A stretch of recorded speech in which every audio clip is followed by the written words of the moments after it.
xxoo GlowFam, Vince here, and in today's video, as you can see, suot-suot ko na naman ang mahiwagang itim na kapa. That only means nagagawa ulit tayo ng creative eye look. As you can see, gumawa ako ng sunset vibe eye look. Now this look was inspired by Luna Furtan and the one and only Mama Mitchell.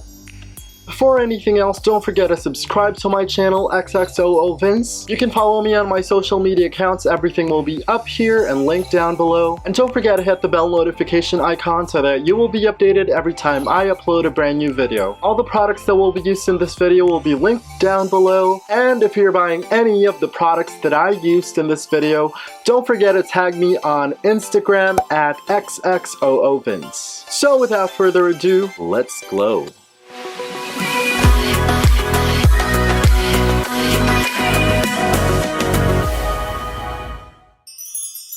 I think magiging sobrang challenging tong eyeshadow look na to for me kasi kailangan super symmetrical talaga siya. So I'm just gonna do my base real quick. So let's get started. So for primer, I'm using the Careline Blur Stick.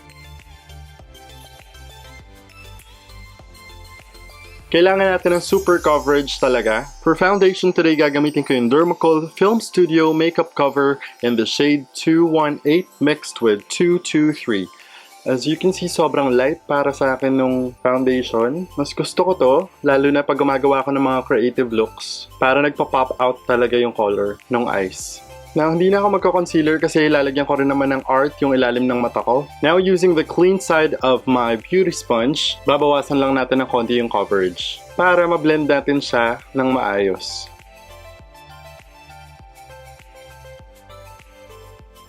So using the Coty Airspun Loose Face Powder in the shade Translucent with extra coverage, isiset na natin yung buong muka. I also like setting my face using the same sponge na ginamit ko for foundation para sobrang ma-absorb ng skin yung powder. At hindi siya basta lang nakapatong sa ibabaw. Now using a powder brush that I got from BTLA, i-remove lang natin yung excess powder.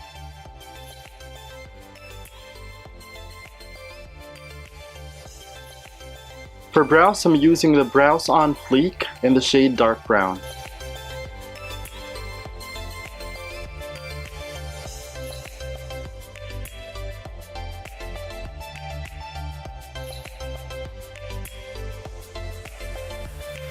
Now using the brow gel from the EB Advance Eyebrow Kit, gagamitin ko to para maayos yung form ng brows natin.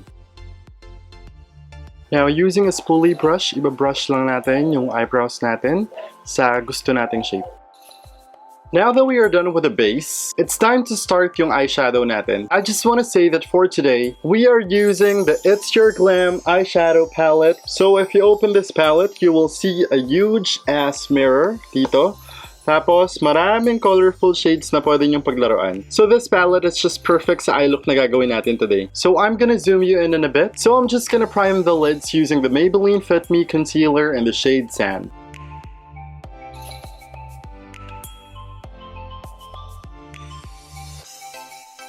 So now that you're all zoomed in, let's start. For my transition shade, I'm going in with Fling.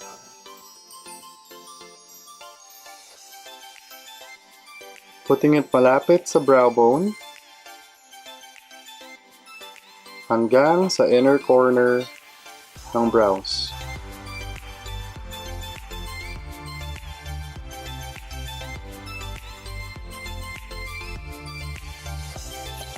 Now we're going in with the shade Flame, which is the burnt red orange shade dito sa palette. Putting it just right below our transition shade.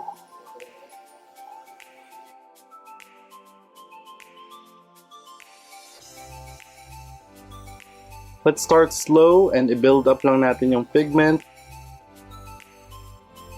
The key to this eye look is precision. Wag niyong mamadaliin yung pag-build up ng pigment.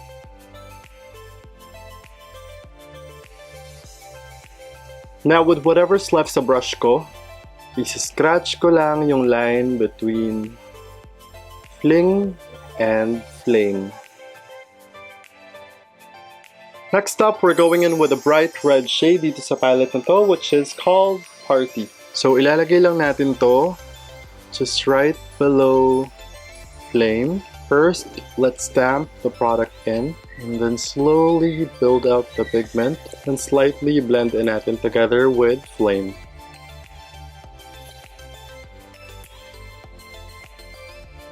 Next up, let's get some deep, which is this purple shade. Sorry, hindi ako magaling sa colors. Dito sa palette, let's put that on the crease.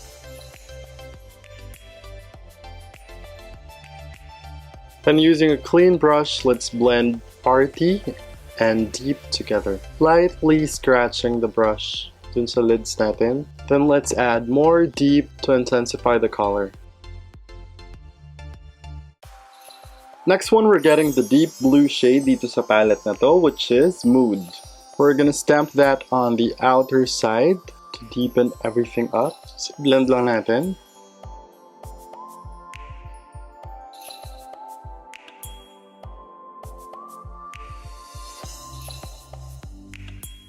I'm also gonna dip into the shade Royal, mixing it with Mood. We're gonna stamp that on the outer side to deepen everything up. So, blend lang natin.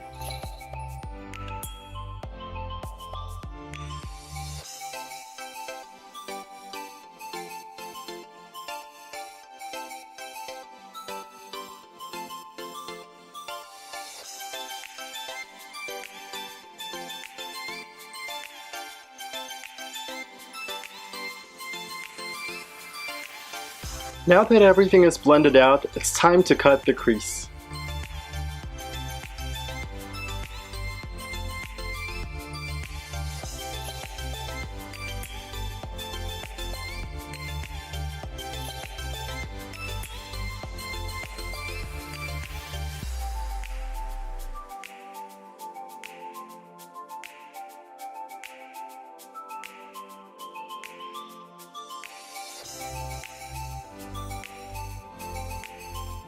Now dun sa outer part ng cut crease, I'm going with the shade Burst. And isa-stamp ko lang for the outline.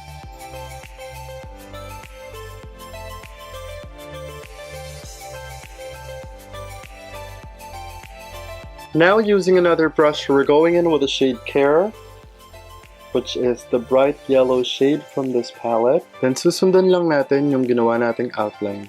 I want to mainly focus Care sa medyo gitna to brighten up the sunset. Now using another brush, we're going in with the shade Fab, which is yung parang medyo neon orange shade dito sa palette. And ilalagay natin siya sa ilalim ng sun para mas mukhang sunset.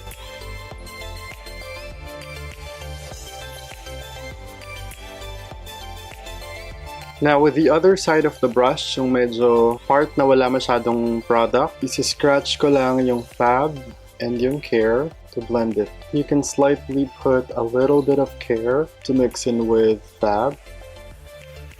Kuha tayo ng konting flame. Then i-add lang natin sa medyo outer part ng sunset at as close as possible sa lash line. So, pat lang natin to make sure that everything is blended. Slightly scratch it. Tapos balik lang tayo dun sa kanina. Clean lang natin yung edges. Now that we're done with the upper lids, gagawin na natin yung lower lids. So I'm just going to remove this bake na kanina pa. Overcook na siya. Lutong-luto na. Now on this side, hindi muna natin lalagyan ng concealer because we wanted the color to be very subtle dito sa side na to. So using a clean brush, let's dip into the shade Pose, tap it off, and ever so slightly just pat it in. I-connect na rin natin siya sa upper lid. Ito lang yung shape na gusto natin makuha. Ayan, yan lang. Tapos, to avoid any harsh lines, using a clean brush, i-blend lang natin yung edges. Now na na-blend out na natin yung pose, we're going back to the deeper shade of purple, which is deep. Ilagay lang natin siya sa may center. Now, i-connect natin yung deep dito sa ating upper lid. Now it's time to create the waves dito sa ilalim ng mata natin. So let's get the concealer. Using a paintbrush, nabili ko to sa Lazada. Gusto ko siya kasi super pointed niya. Lagyan lang natin ng concealer yung tip ng brush. Make sure it's straight. Make sure na medyo maninipis na yung pababa ng lines nyo. Ito yung magiging reflection ng sunset. Let's use a smaller brush para mas defined yung lines. Now, using a super tiny brush, balik tayo doon, kuha ulit tayo ng burst. Be as precise as possible.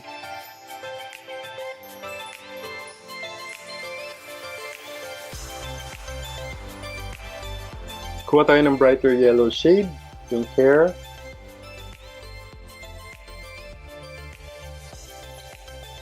Kuha tayo ng fab. Let's get flame. Tapos kuha lang tayo ng pinakamaputing shade dito sa palette, which is yung Queen. Shimmer shade siya, medyo iridescent na may pagka-violet touch. First, lalagay natin siya sa center ng ating sun. Next, dito naman sa reflection. For my inner corner and this baba ng brow bone ko, I'm going with the shade Vixen.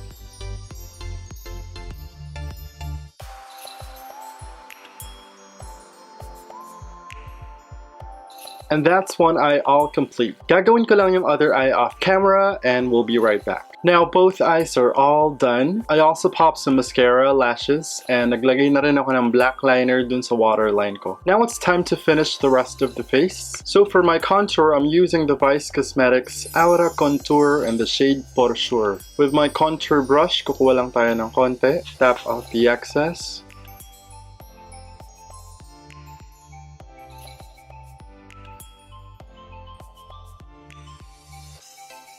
Since sobrang puti ng foundation natin, dinagdagan ko ng konti pa yung contour para mas magmukha tayong bronzed. Now let's do the nose contour using a different brush. Kukuha lang tayo ng product, tap off the excess. Let's just make sure that we blend everything together para walang harsh lines. Now natapos na tayo mag-contour, it's time for blush. For blush, I'm using the Vice Cosmetics Aura Blush in the shade Title. Now with my Gosh Blusher 009, kuha lang tayo ng product, tap off the excess. Since sobrang dramatic naman yung eye look natin, pwede natin itaas ng konti yung blush hanggang dito.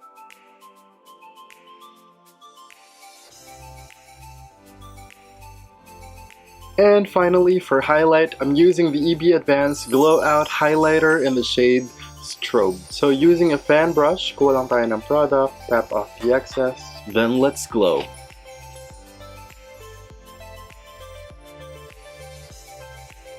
Kita nyo naman na sobrang blinding yung highlight.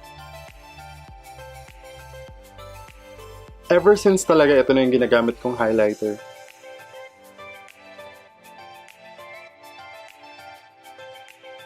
Now, using a smaller brush, kukuha lang ulit tayo ng product, tap off the excess, and lagyan natin yung tip ng nose natin. Saka yung bridge. Cupid's bow.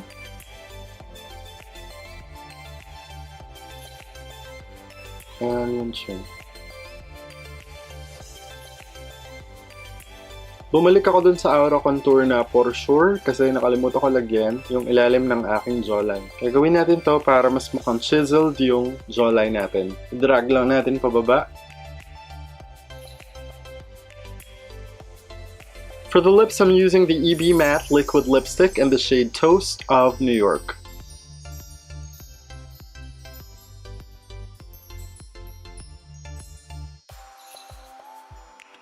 And for the inner corner, I'm going to use the EB Advanced LTD Lipstick in the shade Skinny Dip. Finally, let's set the face using the Eyeshadow Matte Finish Makeup Setting Spray.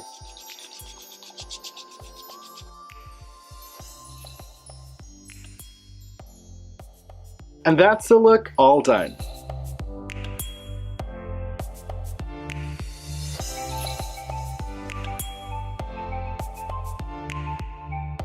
That's it for today's video, guys. Thank you so much for watching. If you like this video, give it a thumbs up, and if you have any comments, suggestions, or requests, please sound off down below. And if you're buying any of the products used in this video, don't forget to tag me on Instagram. Today's video's XXOO shoutout goes to Jay. I miss you, Jay. Sana magkita na tayo soon with a gang and makapag-hangout tayo together. I love you guys so much. XXOO GlowFam, and I'll see you on the next one.